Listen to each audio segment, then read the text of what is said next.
En 1940, au sud de la Floride, des enfants se glissent près d'un jardin sans faire de bruit. Ils savent que l'homme qui travaille là refuse qu'on le regarde. Il construit uniquement la nuit, seul. Mais vous savez comment sont les enfants, attirés par le secret et les mystères. Alors qu'ils sont agenouillés, les genoux dans la terre, le souffle court et dans l'obscurité chaude de la nuit floridienne, quelque chose les fige, les pierres bougent, comme si elles étaient tirées, élevées par un fil invisible. Elles semblent flotter. Des blocs gigantesques de plusieurs tonnes suspendus dans l'air comme des ballons d'hydrogène, diront-ils. Plus tard, certains diront que l'homme parlait tout seul, qu'il chantait, et d'autres parlent d'une structure en bois, d'un trépied avec une étrange boîte au sommet. Mais personne ne saura jamais comment il a réussi à faire vaciller notre idée même du réel. Déplacer des blocs mégalithiques, dont un de 9 tonnes, seul dans son jardin, sans aucun engin connu de levage monumental. Cet homme, il s'appelait Edward Lidskalnin, et pendant près de 30 ans, il construira seul un lieu que personne ne parvient réellement à expliquer. Un château de pierre composé de blocs gigantesques, déplacés sans machine moderne, dans le plus grand secret. Construire l'impossible ne lui semble donc pas un problème, et c'est pas le seul à avoir défié les règles de notre réalité. Mais avant toute chose, soyez les bienvenus sur ma chaîne La Carte du Surnaturel. Je m'appelle Marie-Élise, j'étudie les lieux étranges et j'enquête sur les mystères de notre planète. Alors si ça vous intrigue, n'hésitez pas à vous abonner et sachez que devenir membre vous donne accès à des contenus cachés. Allez, c'est parti!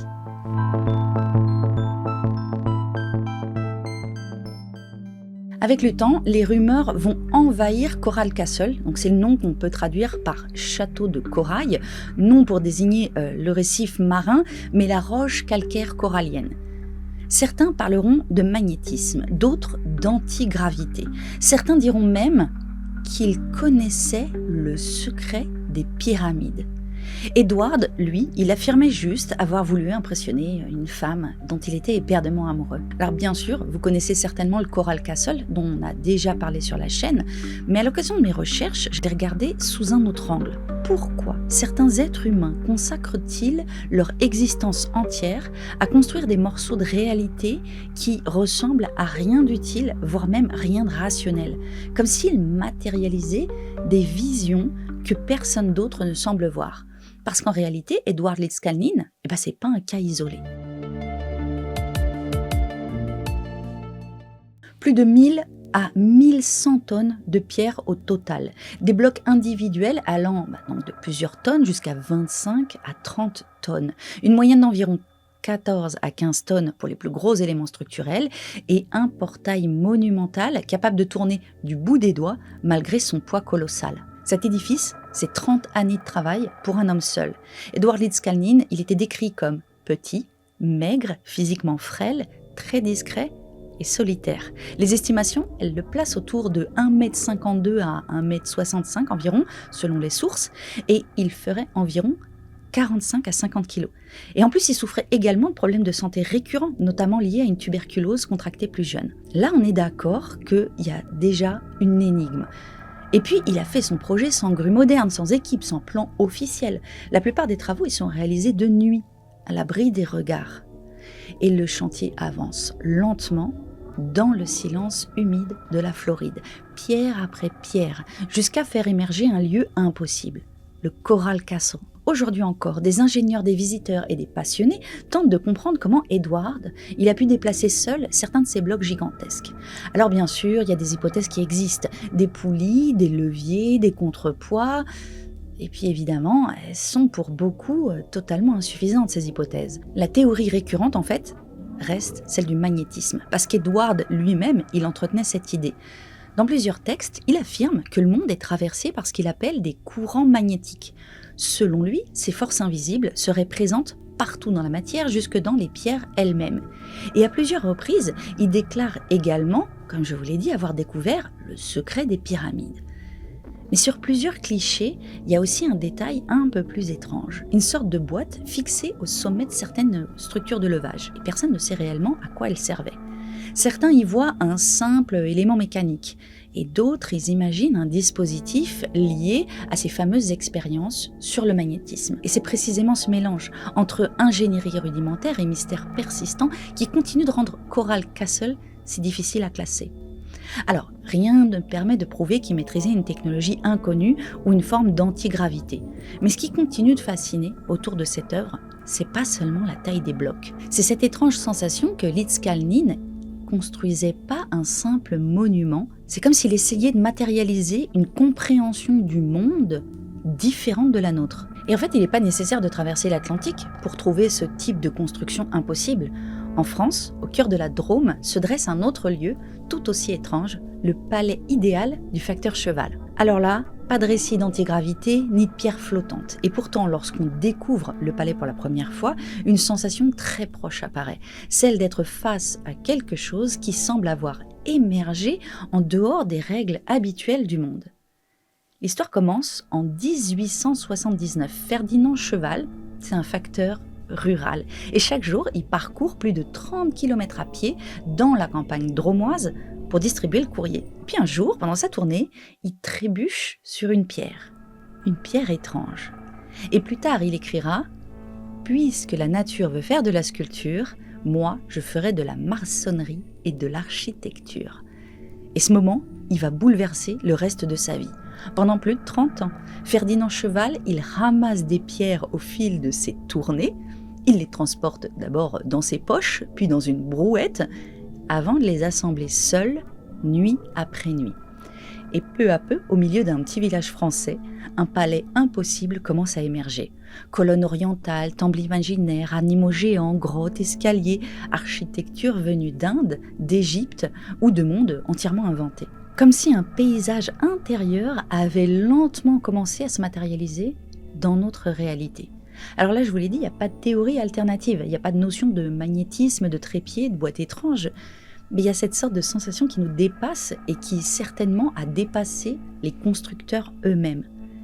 Cette idée que le réel ne se contente parfois pas des limites qu'on lui impose, parce que ces bâtiments, ils semblent dire une vérité dérangeante. Rien n'arrête l'être humain lorsqu'il dépasse ce qu'il semble être trop étroit. Ferdinand en 1879, Édouard 50 ans plus tard en 1940, deux hommes qui ont réalisé cet adage que moi j'aime particulièrement, ils l'ont fait car personne ne leur a dit que c'était impossible. Et ça en fait c'est bien plus étrange que toutes les notions de lévitation, de mysticisme, de technologie occulte que l'on pourrait nous imposer à la lecture de ces histoires. Parce que ces deux constructeurs, ils ont véritablement découvert un secret que peu de personnes comprennent. Pour bien comprendre ce dont on va parler maintenant, il va nous falloir remonter dans le temps sur cette chaîne. Souvenez-vous, parce qu'au fil des années, il y a eu plusieurs épisodes qui commençaient à révéler une sorte d'étrange continuité. Une idée qui, au départ, je vous l'avoue, m'avait complètement échappé. On a exploré par exemple les micronations. Ces territoires parfois minuscules, créés par quelques individus ayant décidé presque seuls de déclarer l'existence d'un nouveau pays. Alors ils ont un drapeau, des frontières, une monnaie, des symboles et même toute une mythologie qui fait de leur histoire, non pas une simple invention, mais un fait ancré dans le réel. Officiellement, les micronations, elles n'existent pas. Certaines sont même mouvantes, mobiles. Et la plus connue d'entre elles, elle a été fondée par les membres d'une radio pirate sur une plateforme pétrolière victime de tentatives de kidnapping. Donc là, je ne vous parle pas d'un petit bout de jardin colonisé par une communauté pacifique. Et puis, il y a eu aussi des architectures impossibles, ces palais étranges, ces jardins labyrinthiques, ces constructions sans fonction claire qui donnent parfois l'impression de ne pas avoir été conçues pour notre monde ordinaire. Le palais de Beaumarzeau, par exemple, que j'adore et dont je vous ai déjà parlé, il donne une impression de rentrer dans un autre monde habité de géants avec une maison penchée. Le palais de Weber, en Suisse aussi.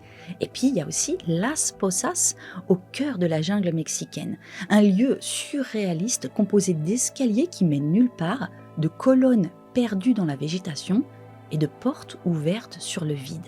Comme si quelqu'un avait tenté de construire un fragment de rêve directement dans le monde réel. On s'est même d'ailleurs posé la question de savoir comment ouvrirait-on un portail interdimensionnel en quelque sorte, si on voulait le faire. Et finalement, est-ce que ça ressemblerait pas à ces sortes de constructions résonantes, d'interrogations visuelles et spatiales? Est-ce que ça ressemblerait pas à ces endroits où la réalité semble transcendée par quelque chose d'autre, tout simplement? Du coup, impossible de ne pas évoquer l'alchimie dans ce cadre. Parce qu'au fond, l'alchimie n'a jamais consisté à uniquement transformer du plomb en or. Son objectif était beaucoup plus profond. Transformer la réalité elle-même, ou peut-être plus exactement, transformer la manière dont un être humain entre en relation avec la réalité. Pendant des siècles, les alchimistes ont conçu des laboratoires remplis de symboles, de géométrie, de correspondances invisibles entre les matières, avec les planètes, les couleurs, les états de conscience. Et pour eux, le monde, ce n'était pas un espace figé. Il était vivant, malléable, traversé de forces cachées, capables de modifier profondément l'expérience humaine. Et plus j'observe ces architectures impossibles, plus elles me donnent parfois l'impression d'être les prolongements de cette idée. Comme si certains êtres humains continuaient instinctivement à construire des lieux capables d'agir sur notre perception du réel. Et d'ailleurs, c'est probablement pas un hasard si beaucoup de ces constructions provoquent une sensation physique très particulière lorsqu'on les traverse. Malaise léger, désorientation, impression d'être ailleurs. Le palais de Beaumarzeau, il semble écraser le visiteur sous des visages géants sortis de la pierre. Las Posas, ça donne la sensation d'un rêve abandonné au milieu de la jungle. Coral Castle, il paraît presque impossible à situer mentalement, comme si le lieu refusait d'être totalement rationnel. Et ce phénomène, il dépasse largement ces quelques exemples. Dans les années 1960, le psychiatre Carl Gustav Jung parlait déjà de certains lieux et de symboles comme des machines psychiques capables de modifier notre état intérieur simplement par leur forme ou leur organisation spatiale. Et bien avant lui, les bâtisseurs de cathédrales utilisaient déjà la lumière, la hauteur et les proportions pour provoquer une sensation de dépassement presque surnaturel. Aujourd'hui encore, certaines œuvres contemporaines semblent poursuivre exactement cette logique. Comme si l'être humain possédait depuis toujours une intuition étrange, celle que certains espaces peuvent agir directement sur notre manière de percevoir le réel, et peut-être même sur le réel en lui-même. Moi, j'adore visiter ce genre d'endroit, et c'était d'ailleurs l'idée, en lançant ma chaîne, de vous donner envie, vous aussi, de vous déplacer dans ces lieux. Et je partage aussi régulièrement pour les membres de la chaîne des vlogs sur ces explorations au bord de l'étrange. Quand on rentre, par exemple, au Lapidial, avec ses sculptures mystiques géantes, ou encore au village de Chomo, il y a quelque chose qui vous saisit. Parce que vous savez, on parle de surnaturel, d'étrange, de paranormal. Ces expériences, elles viennent souvent à nous dans des endroits bizarrement vides et familiers. Mais c'est rien comparé à ce qu'on ressent quand toute l'architecture elle-même, elle vient bousculer les codes acquis du beau, de l'esthétique et de la normalité telle qu'on l'expérimente au quotidien. Certains chercheurs y parlent aujourd'hui d'architecture liminale. Alors, ce sont des espaces conçus pour produire un état intermédiaire, une sorte de flottement mental entre le familier et l'inconnu. Bon, c'est pas la première fois qu'on parle ici d'espace liminal, mais du coup, je vais compléter ce qu'on a déjà dit en l'ancrant un petit peu plus dans le concret. Dans les années 70, l'anthropologue Victor Turner, il utilisait déjà le terme de liminalité pour désigner des moments où les repères habituels d'une société cesse momentanément de fonctionner. Ça, c'est pour l'origine du terme en quelque sorte. Et vous savez qu'il a été largement décliné dans les cultures numériques. Mais on n'a encore jamais abordé Gaston Bachelard. C'est un philosophe français qui en 1958 a écrit La poétique de l'espace. Dans cet ouvrage, il écrit que certains lieux ne se contentent pas d'être habités, mais habitent aussi quelque chose en nous. Contrairement à une vision purement rationnelle de l'architecture, Bachelard s'intéressait à l'expérience intime des espaces. Pour lui, les lieux, ils façonnent notre imaginaire autant que nous les construisons. Et ça, c'est particulièrement à propos dans notre sujet du jour. Parce que certaines architectures étranges, elles poussent cette logique encore plus loin. Comme si elles avaient été conçues non pas pour être pratiques, mais pour modifier notre état intérieur. Et Bachelard, il écrivait aussi quelque chose de fascinant. Il vaut mieux vivre dans l'impermanence que dans quelque chose de définitivement achevé. Et c'est peut-être précisément ce que racontent ces lieux. Des constructions jamais totalement terminées, des territoires mentaux en expansion permanente, comme si certains êtres humains avaient le besoin de continuer à rêver le monde pour pouvoir continuer à l'habiter. Et cette idée, elle traverse d'ailleurs énormément d'œuvres contemporaines. Alors j'en avais plein à vous citer, Silent Hill, Control, Stalker, Inception, on en a déjà parlé, alors j'ai souhaité vous présenter une œuvre un peu moins connue. House of Leaves, donc en français La Maison des Feuilles, c'est un roman expérimental de Mark Danielowski, publié en 2000. Il combine horreur, métatextualité et typographie inventive pour créer une œuvre devenue culte dans la littérature contemporaine. Son format non linéaire et ses multiples narrateurs en font un objet littéraire unique, avec un point de départ extrêmement simple. Une famille emménage dans une maison ordinaire en Virginie. Puis, ils découvrent quelque chose d'impossible. L'intérieur de la maison est légèrement plus grand que l'extérieur, peu comme un Tardis. Au début, ce n'est que quelques centimètres, puis apparaît un couloir qui n'existait pas la veille, puis un escalier, puis un gigantesque labyrinthe noir, froid, mouvant, sans logique architecturale. Et le roman entier, il tourne autour de cette idée, l'espace lui-même devient instable. Et c'est exactement pour ça que le livre est devenu une référence majeure des espaces liminaux, avant même que le terme il soit popularisé sur Internet. Et ce qui est génial, c'est que le livre, en lui-même, comme les espaces impossibles que nous étudions aujourd'hui, c'est un labyrinthe. C'est-à-dire que le roman, et c'est pour ça qu'il est appelé roman expérimental, c'est pas un récit classique. En fait, il est construit comme un faux dossier universitaire. On y trouve des notes de bas de page, des témoignages, des analyses fictives, des citations parfois inventées, des fragments de journaux et des récits contradictoires. Et là, le lecteur il devient enquêteur. Et puis surtout, la forme physique du livre participe à l'histoire. Certaines pages n'ont qu'un mot, d'autres doivent être tournées, d'autres deviennent des labyrinthes typographique. Le livre agit littéralement comme un espace architectural. Alors moi je trouve ce concept absolument fascinant dans le cadre du sujet du jour et évidemment, je me suis précipitée pour l'acheter. Ce livre, il nous permet une transition parfaite pour arriver sur notre prochain lieu étrange. Imaginez un manoir qui dispose de 52 puits de lumière, 47 feux ouverts, 40 chambres, 40 escaliers, 6 cuisines, 3 ascenseurs, 2 caves et 13 salles de bain, mais une seule douche. Avec des escaliers qui montent vers des plafonds, des portes qui s'ouvrent sur le vide et des couloirs qui semblent conçus pour perdre volontairement le visiteur. Ça, c'est la Winchester Mystery House. Réputée hantée, cette demeure située en Californie, près de Santa Clara, aurait été construite par Sarah Winchester sur les instructions d'un médium afin de, je cite, « héberger tous les esprits des gens tués par la carabine Winchester ».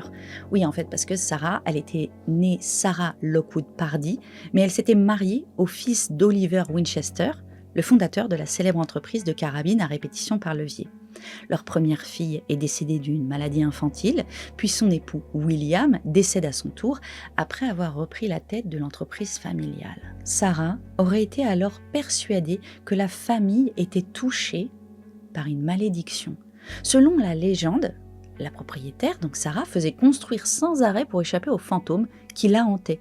L'histoire en elle-même, elle est jalonnée de controverses. Selon la page Wikipédia, bien sûr, la maison aurait surtout été le résultat d'une sorte de folie esthétique menée par une héritière qui avait beaucoup trop d'argent à dépenser. Mais bon, on sait que Wikipédia y penche plutôt du côté rationaliste et débunk de la force. Mais quoi qu'il en soit, cette maison, dont la construction, ou plutôt la modification, a commencé en 1884 et s'est achevée en 1922, elle est pour le moins liminale et parfaitement dérangeante. Les témoignages de fantômes vivants dans les lieux encore aujourd'hui, ils sont nombreux, et les témoignages continuent de s'accumuler.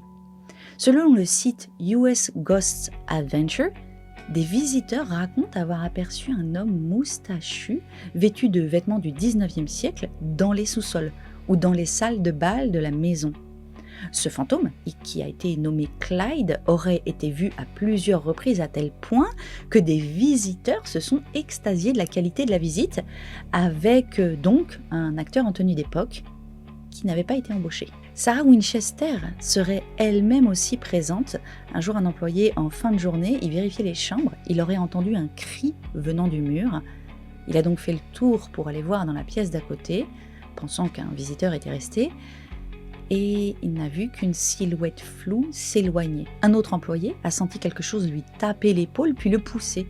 Et des résidents précédents se sont plaints qu'en pleine nuit, une sorte d'alarme de réveil retentissait pendant des heures sans jamais en trouver l'origine. La maison Winchester, elle est donc pour nous un parfait exemple d'architecture liminale impossible, construite à dessein avec la véritable intention de créer un portail entre notre réalité et autre chose. et qui semble tout à fait remplir son rôle. Sur Reddit, un commentaire intrigué m'a interpellé. Et quelqu'un qui a écrit « Je me demande si avec toutes les personnes qui traversent la maison, en s'attendant à ce que ce soit hanté, ça créerait pas une sorte de hantise intentionnelle ?» Ça c'est particulièrement pertinent. Dans le cadre de notre sujet sur les bâtisseurs de l'impossible, ça fait sens. Après tout, Edward avec son Coral Castle, Ferdinand avec son palais du facteur cheval, Sarah avec ce manoir démesuré, ils avaient en tête un monde où il était possible d'influencer le réel, le leur, mais aussi celui de ceux qui verraient leur création. Et cette expérience de transformation, que nous pouvons aujourd'hui toucher du doigt en visitant ces lieux, tous ces lieux sont visitables, est unique. Et on peut se demander, est-ce nous qui rentrons dans la réalité et sommes influencés par le lieu en lui-même, ou est-ce au contraire notre choc émotionnel devant une telle folie créatrice, en tout point incompréhensible, qui nous trouble au point d'influencer la matière? Et ça, c'est vraiment le cœur du sujet qu'on explore aujourd'hui. Comme si certains espaces avaient été conçus pour nous faire sortir temporairement de notre manière normale de percevoir le monde. Parce qu'après tout, une frontière, elle n'existe que parce que suffisamment d'êtres humains acceptent qu'elle existe. Une monnaie, elle n'a de valeur que parce qu'un imaginaire collectif lui donne du pouvoir. Une nation est avant tout une histoire racontée à grande échelle. Peut-être que Coral Castle, le palais idéal, ou les architectures liminales poussent simplement ce mécanisme humain à son point extrême. Que se passe-t-il lorsqu'un être humain sort réellement du cadre collectif et qu'il commence à fabriquer une autre réalité? En d'autres termes, est-ce que notre réalité commune repose davantage sur l'imaginaire partagé qu'on ne le croit? Et là, pour votre plus grand plaisir, je le sais, nous allons nous tourner vers le passé. Alors laissez-moi vous présenter, ou plutôt vous représenter, parce que pareil, on avait déjà parlé sur la chaîne, mais il y a bien longtemps, Nan Madol. C'est un vaste site archéologique situé au large de la côte orientale de Pohnpei, dans les États fédérés de Micronésie. Parfois appelée la Venise du Pacifique, cette ancienne cité cérémonielle, bâtie sur 92 îlots artificiels, constitue le centre politique et religieux de la dynastie Sceaux de l'Eure, qui date environ de plus 1200, plus 1500. Aujourd'hui, elle est classée au patrimoine mondial de l'UNESCO. Nan Madol s'étend sur un lagon corallien et se compose d'îlots entourés de canaux. Ces structures, elles sont faites de colonnes de basalte, naturellement prismatiques, empilées sans mortier selon une technique de type maison en rondin. Les murs, ils atteignent parfois 8 mètres de haut. Et 2 secteurs principaux la composaient, Madol Po, dédié aux rituels et aux tombeaux royaux, et Madol Pa, à vocation administrative et résidentielle. Alors ça, c'est la présentation officielle. Mais si je vous dis que 750 000 tonnes de pierres ont été déplacées au milieu de l'océan pour construire une cité mégalithique sur des îlots artificiels il y a 1500 ans, on commence à mieux comprendre pourquoi Nan Madol est réellement étrange. Le mystère de sa construction, il est irrésolu. Qui a érigé ces blocs de basalte de plusieurs tonnes, empilés avec précision, défiant les technologies de l'époque? Qui sont les rois dont les tombes sont encore présentes sur place? Et quid des légendes de fantômes et phénomènes de hantise qui y règnent? Nan Madol est le théâtre de nombreuses légendes locales, notamment celle des 2 frères sorciers, Olishipa et Oloshopa, qui auraient utilisé des pouvoirs magiques pour déplacer les énormes blocs de pierre et ériger la ville. Selon cette légende, ils auraient invoqué des forces mystiques pour faire flotter les rochers à travers l'eau et les empiler avec une précision déconcertante. Une autre légende affirme que Nan Madol serait hantée et que quiconque passe la nuit sur l'un de ces îlots périra avant le lever du soleil. La région est également entourée de mythes liés à l'origine de la civilisation Sceaux de l'Eure qui aurait régné sur Nan Madol pendant des siècles avant sa chute mystérieuse. Certains disent que la cité aurait été abandonnée à cause d'une malédiction ou d'un cataclysme. Nan Madol qui peut se traduire par espace entre deux ou encore intervalle. C'est une architecture mégalithique. Les murs de certaines structures atteignent 12 mètres de hauteur et sont faits donc, comme je vous l'ai dit, de blocs de basalte pesant plusieurs tonnes chacun. Et le truc dingue, c'est que ces pierres, elles ont été extraites et transportées sur plusieurs kilomètres sans qu'on sache avec certitude comment cela a été possible, compte tenu des moyens techniques de l'époque. On parle de blocs de plus de 35 tonnes. Le déplacement de dizaines de milliers de blocs utilisés dans la construction de Nan Madol, il implique nécessairement l'existence d'une organisation sociale particulièrement complexe. C'est-à-dire que pour chiffrer un peu ça, si vous aviez à déplacer environ 2000 tonnes par an, eh bien vous pourriez construire le site en environ 3 siècles. Il y a à Nan Madol plusieurs plateformes. L'une est nommée Ided et elle comportait un bassin où on élevait une anguille sacrée régulièrement nourrie avec des entrailles de tortue. Une autre, nommée Nan Dawas, renferme plusieurs chambres funéraires où furent enterrés les dignitaires de Nan Madol. Quant aux légendes associées à ces ruines, aucun indigène ne s'approche volontairement de ces lieux, réputés hantés par des esprits maléfiques et des fantômes qu'ils appellent Maoli. Les indigènes, ils appellent Nan Madol également la cité des fantômes. Ils disent qu'ils voient des lumières se déplacer dans la ville la nuit. Tiens. Et ils croient que s'ils passent la nuit là-bas, ils mourront. Leurs légendes mettent souvent en scène des géants, Kaona, et des nains préhistoriques qui vivaient sous terre, ainsi qu'un dragon magique qui avait déplacé les blocs à leur place et les avait fait voler. Le colonel Churchward, érudit passionné d'ésotérisme, affirmait que Nan Madol est l'un des vestiges du mythique continent disparu de Mu, patrie des civilisations humaines. Un gouverneur allemand du nom de Victor Berg prétendit à la fin du 19e siècle avoir découvert des tombes d'hominidés géants mesurant près de 3 mètres lors de ses fouilles à Nan Madol. Mais il fut foudroyé par une crise cardiaque alors qu'il allait révéler l'endroit de ces tombes. D'autres certifient que des restes humains trouvés sur ces îles dateraient leur construction d'il y a 14 000 ans. Alors, c'est vous dire l'ampleur des mystères et des fantasmes que suscite cet endroit. Alors bien sûr, l'histoire, la science, l'archéologie vont se contenter des explications classiques, réduisant, comme trop souvent, ce genre de découvertes à des espaces rituels.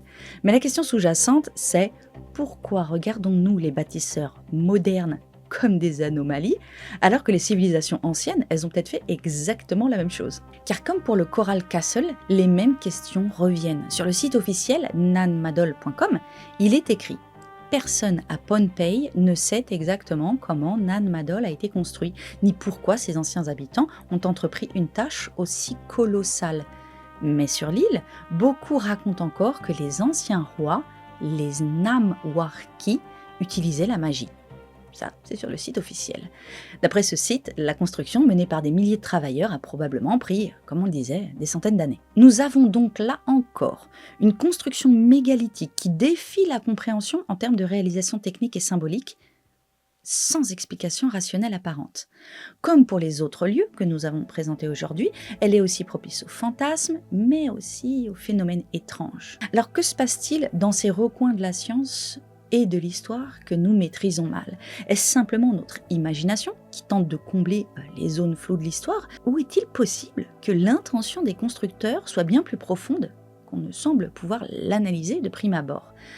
Parce que la plupart du temps, quand nous analysons des terres d'étranges, nous sommes dans des environnements pour le moins banals. Il est rare que ces endroits soient construits volontairement pour le paranormal. À part pour la Winchester House ou encore le château Julia Haas II, qui lui aussi a été créé pour discuter avec l'au-delà. Bon, si ça vous intéresse, regardez notre épisode sur le triangle des Carpates, je vous mets le lien. Mais j'ai même l'habitude de rire sur le sujet des endroits hantés en disant que les maisons hantées, elles ont toujours une déco particulièrement moche. Vous avez remarqué ça aussi? Et d'ailleurs, va peut-être falloir que j'en parle avec Nero de la chaîne Beyond the Veil Paranormal. Gardez un œil sur les notifications parce qu'on va se faire un interview croisé dans pas longtemps. Mais donc les expériences surnaturelles, elles arrivent souvent dans des endroits que je dirais en quelque sorte classiques. Des appartements traditionnels, des maisons sans rien de spécial, des forêts que rien ne semble prêter à l'étrange, des steppes vides. Et pourtant, nous sur cette chaîne, avec l'équipe d'enquêteurs que nous avons formée, nous cherchons des convergences, légendes locales, faits divers bizarres, présences géologiques particulières. Alors forcément, quand on tombe devant des constructions volontairement hors normes, eh bien le mystère il s'épaissit. Et si certaines architectures avaient justement été conçues pour provoquer cet état de bascule? Après tout, on sait aujourd'hui que certains espaces influencent profondément notre cerveau. La lumière, les proportions, les sons. Les perspectives, les motifs répétitifs. Il y a certaines architectures, notamment religieuses, qui utilisent ces mécanismes depuis des siècles. Les cathédrales médiévales, elles jouaient déjà avec la verticalité pour écraser symboliquement le corps humain face au sacré. Les labyrinthes, eux, ils produisaient des états proches de la méditation ou de la perte de repères. Et plus j'avance dans cette réflexion, plus une idée étrange commence à apparaître. Peut-être que certaines constructions impossibles ne sont pas seulement des œuvres d'art, des monuments ou des folies humaines. Peut-être qu'elles fonctionnent comme des technologies psychologiques, des machines capables de transformer temporairement notre rapport au réel. Le film Cube, il pousse cette idée à l'extrême, une architecture entière transformée en piège mental, où l'espace lui-même devient une force hostile et incompréhensible, comme si certains lieux pouvaient finir par échapper à leurs propres occupants. Et si cette intuition elle semble étrange aujourd'hui, c'est peut-être simplement parce qu'on a pris l'habitude de voir l'architecture comme quelque chose de purement fonctionnel. Mais les anciens bâtisseurs, eux, ils avaient peut-être une vision beaucoup plus profonde de ce qu'un lieu pouvait réellement faire à un être humain. Dans notre monde contemporain, ça s'est formalisé en mouvement d'architecture, avec des espaces capables de transformer radicalement notre expérience mentale au monde. Prenez par exemple l'architecture brutaliste, ces immenses blocs de béton apparus après la Seconde Guerre mondiale, souvent massifs, géométriques, presque inhumains. Il y a beaucoup de personnes qui ressentent un malaise très particulier face à ces bâtiments. Certains les trouvent oppressants, d'autres fascinants, comme si ces architectures elles cherchaient plus seulement à loger des êtres humains, mais à produire une émotion précise. Et puis, il y a les arcologies. C'est des projets futuristes imaginant des villes entières pensées comme des organismes autonomes. Dans les années 70, l'architecte Paolo Soleri il développe cette idée d'arcologie, contraction d'architecture et d'écologie. Son projet expérimental, Arco Santi, il ressemble à une cité venue d'un autre monde. Des structures monumentales dans le désert, espaces communautaires, organisations pensées pour modifier les comportements humains eux-mêmes. Depuis toujours, les êtres humains ils semblent construire des espaces capables non seulement d'abriter une société, mais de transformer ceux qui y vivent. Comme si l'architecture avait toujours été bien plus qu'un simple décor, comme si elle était depuis le début une manière de programmer le réel. Et si on ne savait tout simplement pas regarder ces lieux tels qu'ils ont été pensés? Parce qu'au fond, notre réflexion moderne, elle consiste presque toujours à réduire les constructions à des problèmes techniques. Comment les pierres ont-elles été déplacées? Combien d'ouvriers étaient nécessaires? Quels outils ont été utilisés? Et bien sûr, ces questions elles sont importantes, mais elles passent peut-être à côté de quelque chose d'essentiel. Car ce qui fascine dans Coral Castle, le palais idéal du facteur cheval, Nan Madol, ou même certaines architectures plus contemporaines, c'est pas uniquement leur difficulté technique, c'est le fait qu'elles semblent avoir été construites depuis un endroit mental différent du nôtre, comme si leurs bâtisseurs avaient momentanément cessé d'accepter les limites habituelles du réel. Et c'est précisément ça qui continue de nous troubler aujourd'hui.